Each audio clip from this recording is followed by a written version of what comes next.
So இந்த cinema வெறும் வரலாற்றை தேடுவதன் மூலமே மட்டுமே முடிஞ்சிருதா அப்படின்னா அப்படி இல்லை. சினிமான்றது வந்து இங்கே வந்து ஒரு பயங்கர மெயின் ஸ்ட்ரீம் மீடியமாக இருக்குது, மக்கள்கிட்ட ரொம்ப நெருக்கமாக இருக்குது, மக்கள் ரொம்ப எமோஷ்னலாக கனெக்ட் ஆகிருக்கிறாங்க. வெறும் வரலாற்று ஆய்வோ இல்லை அப்படி நம்முடைய நம்பிக்கைகளோ மட்டுமே சினிமாவில் சொன்னால் அது சக்ஸஸ்ஃபுல்லாக மாறுமா அப்படின்னு எனக்கு தெரியல. ஸோ அப்படி தான் நான் உள்ளே வந்தேன். இப்படி நம்ம வந்து ஒரு புரட்சியை பண்ணிடலாம் சினிமாக்குள்ளே, வந்து நம்ம நினைக்கிற சினிமாக்குள்ளே நம்ம வந்து எடுத்துடலாம், அப்படி தான் நான் சினிமாக்குள்ளே வந்தேன். ஆனால் சினிமா வந்து அப்படியே வித்தியாசமாக இருந்தது. அதுவும் தமிழ் சினிமா போக்கு வந்து இன்னும் பயங்கர வேறுபாடாக இருந்தது, வித்தியாசமாக இருந்தது. ஸோ இங்கே வந்து நம்ம சொல்கிற கருத்துக்கள் வந்து சொல்ல முடியுமா அப்படின்ற ஒரு பயம் வந்தது. அந்த பயத்தை வந்து எனக்கு ஃபஸ்ட்டு போக்குனது வந்து என்னுடைய இயக்குனர் வெங்கட் பிரபு சார் தான். ஏன்னா வெங்கட் பிரபு சார் கிட்ட நான் ஒர்க் பண்ணுறப்போ அதோட ஃபர்ஸ்ட் மூவி சென்னை 28ன்னு ஒரு படம் எடுத்தேன். ஏன்னா அவருக்கு வந்து இந்த மாதிரியான ஐடியாஸ் எல்லாம் இல்லை. ஆனால் அந்த ஐடியா இல்லாமல் ஒரு மிக முக்கியமான சென்னையுடைய ஒரு பதிவை வந்து சென்னை 28 மூலமாக அவர் வந்து பண்ணார். அது மிகப்பெரிய வெற்றி அடைஞ்சது. அந்த வெற்றி ஈஸியாக மக்கள் கூட கனெக்ட் ஆகிற ஒரு வெற்றியாக இருந்தது. ஈஸியாக யங்ஸ்டர்ஸ் வந்து கொண்டாடினாங்க.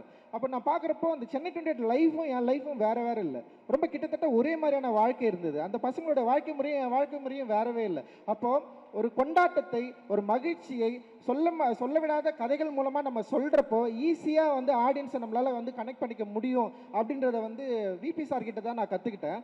அப்படி கற்றுக்கிட்டதுனால நான் ஏற்கனவே எழுதின சில கதைகளை விட்டு அட்டக்கத்தின்னு சொல்லிட்டு ஒரு கதையை வந்து நான் எழுதினேன். கிட்டத்தட்ட வந்து என்னுடைய லைஃப்லேருந்து நான் நிறைய எடுத்து அதை வந்து ஒரு சினிமாவாக மாற்றி, எனக்கு நல்ல ஞாபகம் இருக்குது சிவி சார் கிட்ட வந்து அந்த கதை சொல்கிறப்போ அவர் வந்து அவருக்கு பிடிச்சிருந்தாலுமே வந்து அந்த கதையை ஆரம்பிக்கிறதுல அவருக்கு நிறைய தயக்கங்கள் இருந்தது. அப்போ நானும் மோசஸும் வந்து என்ன பண்ணுறோன்னா ஒரு பெரிய லெட்டர் எழுதி அனுப்புகிறோம். அந்த லெட்டர் தான் வந்து சினிமா பண்ணுறதுக்கான ஒரு வாய்ப்பை வந்து கொடுத்தது. ஸோ அந்த லெட்டரில் வந்து என்னோடய கான்ஃபிடென்ட்டை சொன்னேன், இந்த சினிமா வந்து டெஃபினட்டாக மக்களுக்கு வந்து பிடிக்கும், நாங்கள் வந்து எங்கள் ஒரு கிரவுண்டை தான் எதிர்பார்த்துட்ருக்கோம், நாங்கள் பிளேயர்ஸ் ரெடியாக இருக்கிறோம், எங்கள் கிட்ட வந்து பால் வந்தால் டெஃபினட்டாக வந்து நாங்கள் கோல் அடிச்சிருவோம்னு சொல்லிட்டு ஒரு லெட்டர் ஒன்று எழுதி அனுப்பிச்சேன். அந்த லெட்டர் தான் வந்து அந்த படம் எடுக்கிறதுக்கான ஒரு வாய்ப்பு இருந்தது. மோசஸ் அவன் தான் எழுதினான், அதை இங்கிலீஷில் அவனுடைய இங்கிலீஷில் எழுதினான். ஸோ வந்து அப்படி தான் நாங்கள் அந்த படம் ஆரம்பித்தோம். ஸோ அந்த படம் அட்டக்கத்தி ஆடியன்ஸ் கிட்ட கனெக்ட் ஆச்சு. அந்த லைஃப்பை வந்து அக்செப்ட் பண்ணாங்க. ஸோ அந்த லைஃப்பை அக்செப்ட் பண்ணோடனே எனக்கு ஒரு பெரிய நம்பிக்கை வந்தது. அந்த நம்பிக்கையின் மூலமாக அடுத்தது வந்து மெட்ராஸ்ன்னு ஒரு படம் பண்ணுறேன். மெட்ராஸ் படம் பண்ணுறப்போ ஃபர்ஸ்ட் படத்தில் எனக்கு சில பயங்கள்லாம் இருந்தது. ஆனால் மெட்ராஸ் படம் பண்ணுறப்போ ஞானல் சார் கிட்ட சொன்னேன், இந்த படம் நிச்சயமாக ஒடுக்கப்பட்ட மக்களை பற்றி தான் நான் எடுக்கிறேன், இது வந்து ஒரு தலித் பர்ஸ்பெக்டிவ் படம் தான், நீங்கள் இதை புரிஞ்சுக்கணும்னு சொல்லிட்டு சொல்லி புரிய வச்சு அண்ட் ஞானல் sir and Prabhu and Karthi sir 3 பேருக்குமே வந்து நான் வெளிப்படையாக நான் சொன்னேன். ஏன்னா அப்படி சொல்லாமல் எடுக்கிறதுனால சில பிரச்சனைகள் வரலாம். ஆனால் நான் வந்து இதுதான் இப்படி தான் ஒரு படம் எடுக்க போகிறேன், இதுதான் நான் சொன்னேன்.